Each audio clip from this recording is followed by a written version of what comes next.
Alright, so I decided I wanted to make an actual series of this Aether Raid stuff, so I'm going to talk about my offense and defense teams, just so people know what the actual strategies behind my stuff is. So we'll start with my offense team. The core of my offense team is set up around the core of my Altina, Layla, and my legendary Azure. My Altina is obviously the centerpiece. She is plus 10 because I put a lot of work and a lot of luck into pulling for her. I use a sweeping focused build that relies on her built-in Vantage and added defense smoke and brazen attack res, which in my opinion are the best skills for sweeping teams as easily as possible. She's supported for summoner support and also with Layla.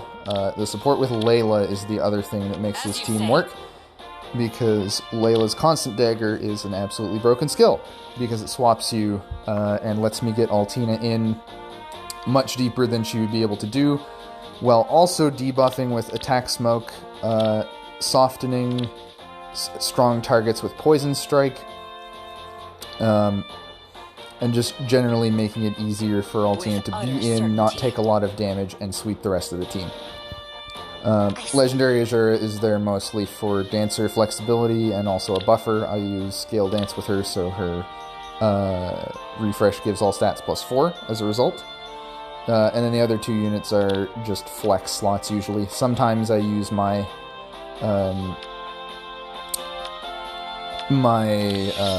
Bridal Micaiah plus 2, because she has an extremely strong dual hero ability, and that comes in very handy very often. It adds a ton of damage that lets Altina actually sweep teams.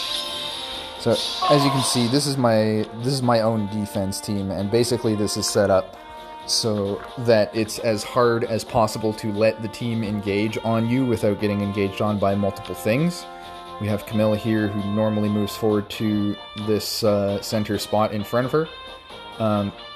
And she then gets danced by either Azure or Peony, which usually results in her going farther than people expect and killing somebody.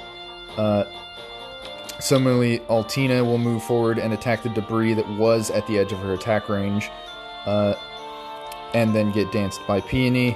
And Priscilla here is a double pain sweeper, or savage unit rather, who applies a lot of debuffs and just generally softens up teams if you let her actually attack things. Brandon's just kind of here. He's got hardy bearing, so sometimes he messes people up, but he's mostly just there for 5 less points on defense. Yeah, the real difficult thing about this team is it's generally hard to actually engage it while dealing with all relevant threats, and I put these 2 structures in places that tend to frustrate people. Usually what ends up beating this team is people who use Null Sea Disrupt units and sit right there, because then Camilla just commits suicide, and the cleanup after that is not too hard, but it depends on what unit it is that they use for that. But the core of the Altina strategy with Layla is basically to do this, and then Layla can attack.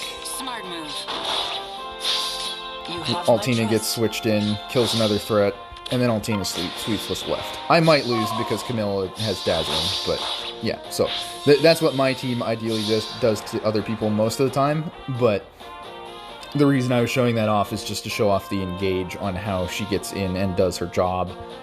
Normally the goal there is to eliminate at least 2 of the largest threats to Altina so that she can deal with the rest without much trouble. Obviously I make my setup hard to actually beat with my own team.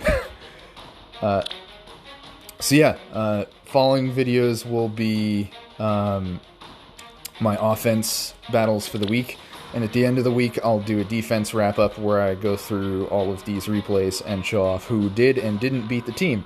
So far we've only got 1 person who actually managed to beat me, so that'll be fun.